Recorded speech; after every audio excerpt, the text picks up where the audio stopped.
Personal protective gear. I know, not sexy, but you should be wearing it. It's there for a reason. I will go over what some of the basic options are and why you should be wearing them, lessons that I've learned over the last 35 years, so that you don't have to. Right after this.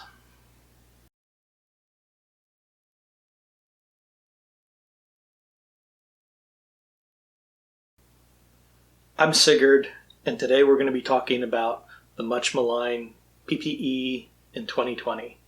Sometimes it's pretty difficult to get your hands on right now. But you should be wearing this stuff. And I know a lot of you don't like to. I know some of you don't think it's necessary. You know, I occasionally skip or forget. But once you've been bit a few times, you get a little better about wearing this stuff. So let's dig into this.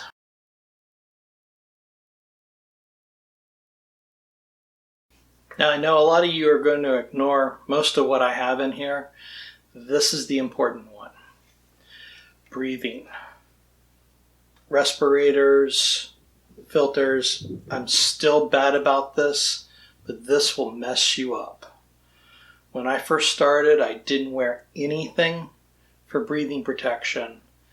And in about a year and a half, I sounded like somebody who'd been smoking for 40, 50 years. It's taken 15 to 20 years to get most of my lung capacity back. I still don't have all of it back. Any little irritant in the air, heavy fog day, heavy pollen, and it causes me to go into coughing fits. So I know my lungs are screwed. That's just from a year and a half of buffing without a respirator. So this is a pretty high-end one. The full face is really actually pretty nice. Now that I'm having to wear glasses, it doesn't seal quite as well as I would like. But it's nice to have the full face protection as well as the air filtration. They're expensive. They're hard to get a hold of, but they're good. The second choice is the trimmed down version, just the half mask. Again, for reusability purposes, you'll need to clean them. They get pretty nasty. Remember to periodically replace your filters. The cheap version, and I carry a number of them around for guests, so I've Ziploc bagged a bunch of N95s. Good luck finding these right now. I haven't seen an N95 since February, March of 2020. I have no idea how long it's going to take before they show back up in the hardware stores. I have got a pile of them. I had a pack of 100. I've worked my way through a fair bit of them, but having them around for guests that are in the shop so that they have something to wear is a nice thing. Putting them in a Ziploc bag to keep them from getting nasty while laying around and getting dust all over them is being nice to your guests. You can use these. They're not bad, but you're going to go through a lot of them over time. These are much more cost effective in the long run. But really, people, I'm still bad about it. If I'm going to go into the buffing room for 2-3 minutes, chances are I'm going to zip in and not wear a respirator. And usually I end up coughing for the next day. If I'm in there for any length of time, I'm wearing my respirator. So do yourself a favor, do your lungs a favor, wear a respirator.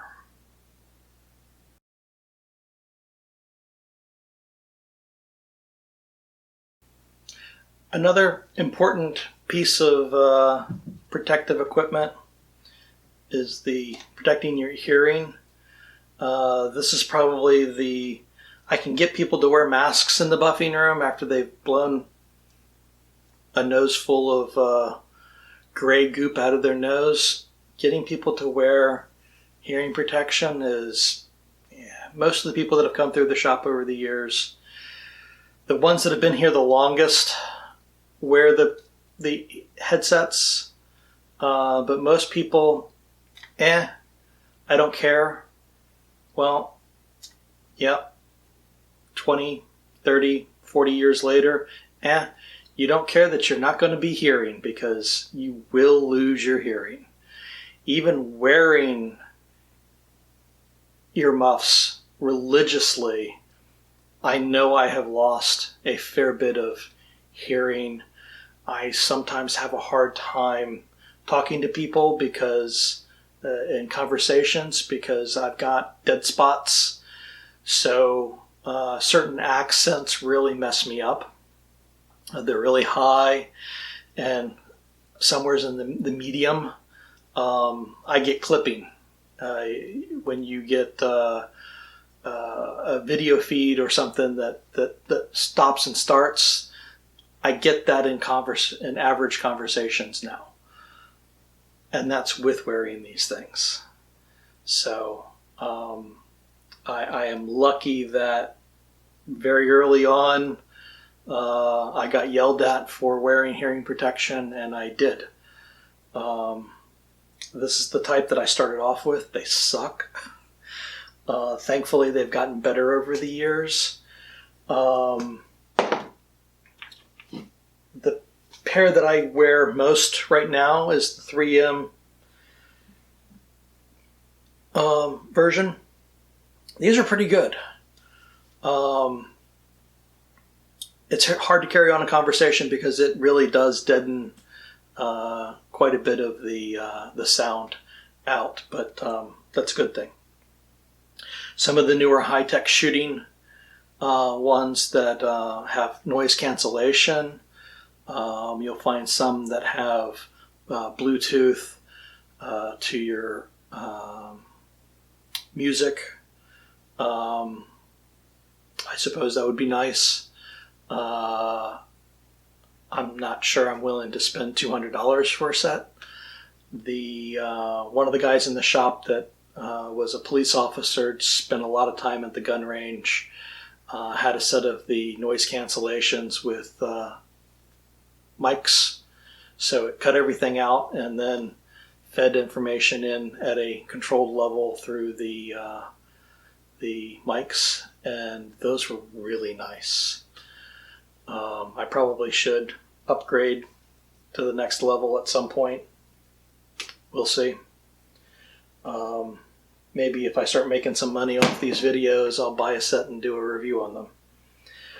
Sometimes if you're like welding, you just can't fit a welding helmet and hearing protection at the same time.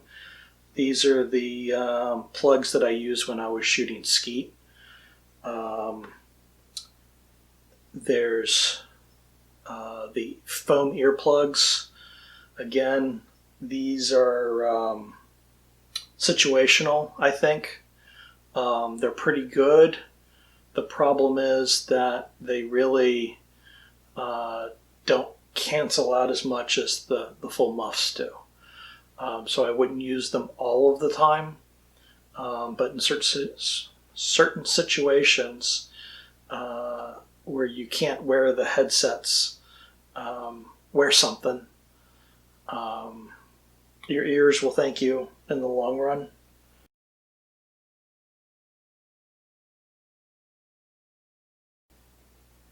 I think we all start out hating the thought of using gloves, but as we get into it, there are uses and places for them. For general use, I like baseball batter's gloves. They're very thin. You can maintain the feel. You can pick up small objects like nuts and bolts. I also use a weightlifter's half glove that has padding in the palm and upper fingers when I'm doing hammering. That gives something to take some of the shock while I'm doing hammering, but still have the light touch for the fingers. I also use these for when I'm doing buffing and grinding because I want to be able to have, especially when I'm doing small metal castings and stuff, I want to be able to feel the control while I'm doing the work and keep the glove close enough to me that it's not likely to get caught by the wheel. Bigger work gloves, your standard garden gloves, just have too much flop in them. That said, I started off using the winter versions. You can only find them, and I don't even know if you can still find them, but if you go to the hardware stores during the winter, they frequently have the lined gloves for the cold. The lining gives a little extra padding to take the shock out of while you're holding something. I also have found them pretty good for doing hot work. Most people use the standard welding glove for hot work. I find these things to be cumbersome, stiff, uncomfortable, pain in the ass, and about the only time I use mine is when I'm pulling stuff out of the oven for heat treating. I've got a horizontal loader, and you're putting your arm out over top of the door deck, so you're cooking your arm while you're doing that. Having a little extra coming up on the arm is nice to have. But in general, I hate these things. The disposable gloves. This is some of the stuff that's really difficult to find these days. You're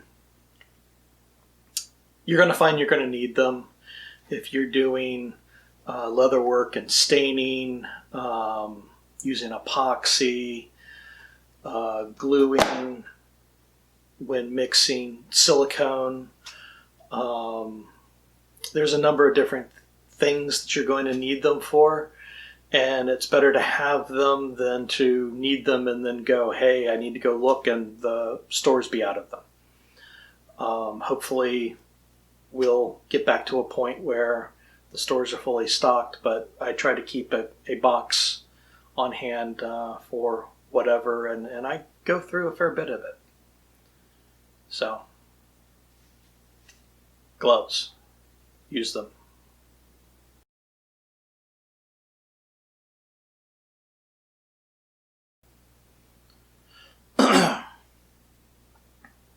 Eye protection. If you have to wear glasses, get the high impact polycarbonates.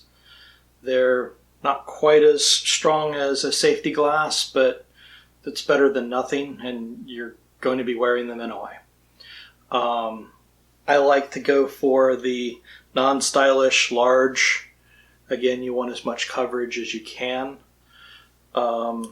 I've had these specially made for the shop, and I've had bifocals. Over time, I've had to shift over to bifocals, and I've had the top section rated for distance hammer work and the bifocal pulled in closer for up close work. And I've had I'm using a non-standard height. I've brought it down a little bit so that I'm actually having to look down or raise my head a little bit for looking at close-up work to get as much visibility in the upper section as possible. The people at the eye place will probably look at you strange and go through hurdles explaining, but it's worth it. I'm pretty happy with what I'm currently using. When I'm doing forging or cut grinding, I've got a number of different regular clear safety glasses. I really like the foam lined ones because they'll seal more around. It's amazing how a little chunk will bounce off of something and then come behind the glass from an angle. I still get stuff behind those. So anything that seals it up, it's got little ventilations in it to keep it from fogging. Look around for something that seals a little better, ones that wrap a little further around. I think you'll find that it's worth it. The good old-fashioned face shield. Hate these things. I almost never use them. When I do cutoffs and stuff, it's where you really should be using them. I don't. I'm sure after I have a chunk of something fly into my face and leave a scar, I might think about it again. But in general, I don't wear these, especially if I'm wanting to wear headsets. It's cumbersome, it's difficult. I've got them. I think I've used this one like 4 times in the last 6 years. So, like I said, I'm sure once bitten, I'll think twice about using it, but in general, I don't.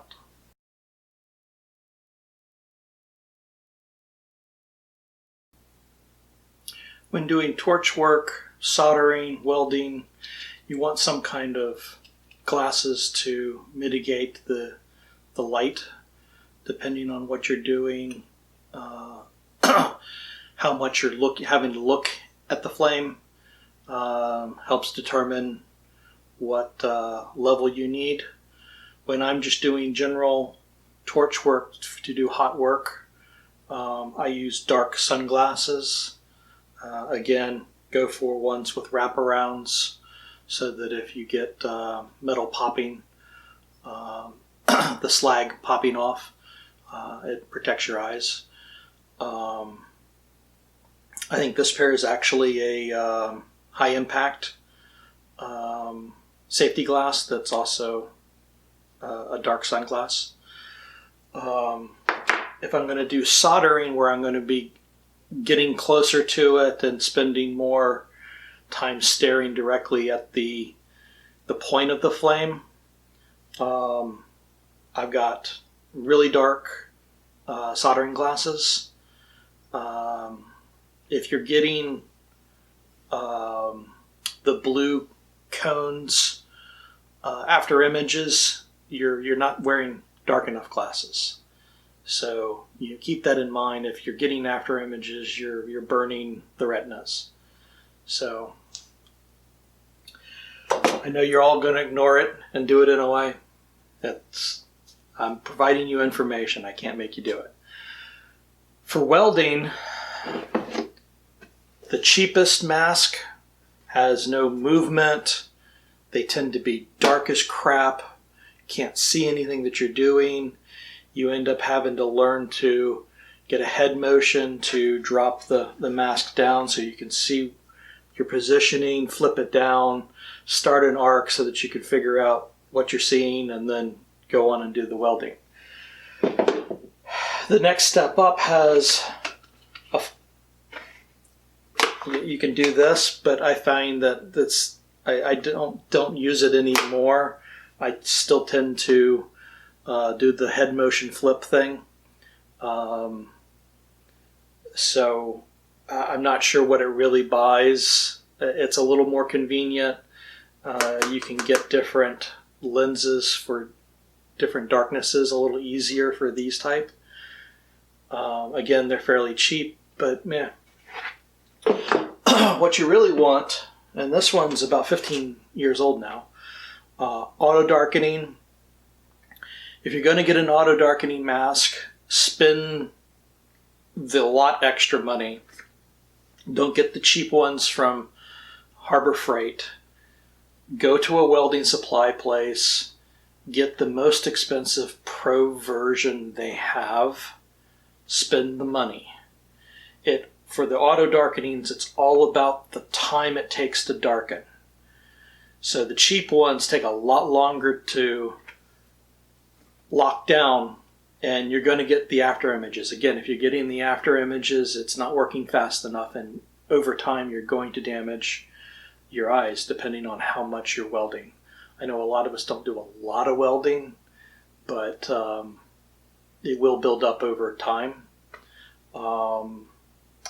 These have solar cells in them, so once the welding starts, it recharges the battery a little bit. So if you haven't used it in a while, the battery's probably run down a little bit. So the first weld, you may want to close your eyes before you start welding, because the reaction time is going to be a little bit slower until the solar cells pick up some juice. The batteries do wear out after, for me, it's about 2 years. I'm sure if you're using it all the time, it'll wear out a little faster. There's little buttons, the whole face pops off. It's easy to get to the batteries, replace them. They're just the big watch batteries. Not that big of a deal.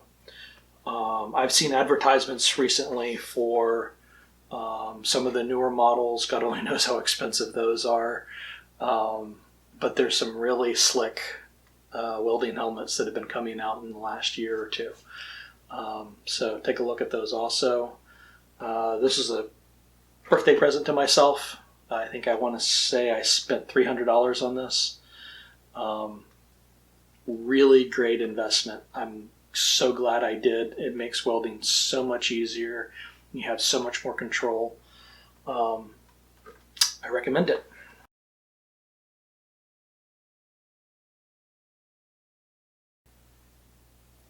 I realized while we were talking about the welding and hot work that I probably should have covered the clothing to go with that, so we'll get into that right now. When you're working with the hot stuff, you really want to be wearing natural fiber materials. You don't want something that a spark or something will hit and burn and melt it into you. I tend to wear a lot of cotton flannel when I'm welding, when I'm working on hot work and whatnot. It gives reasonable protection.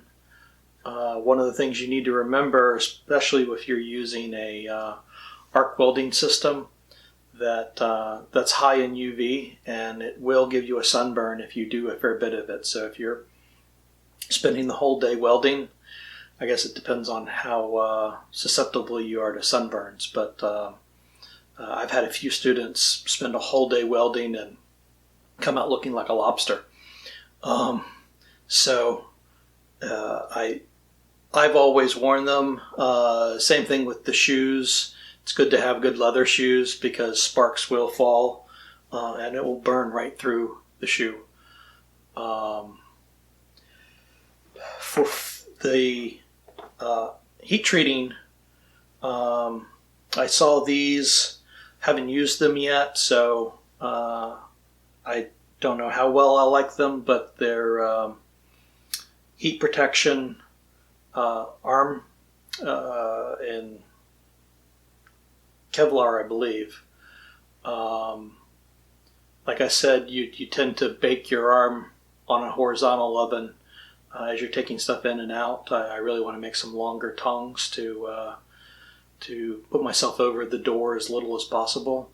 But the next time I do some heat treating, I'm going to give these a try and see how they work, or when I'm doing a casting run, which will probably be in the next week or two.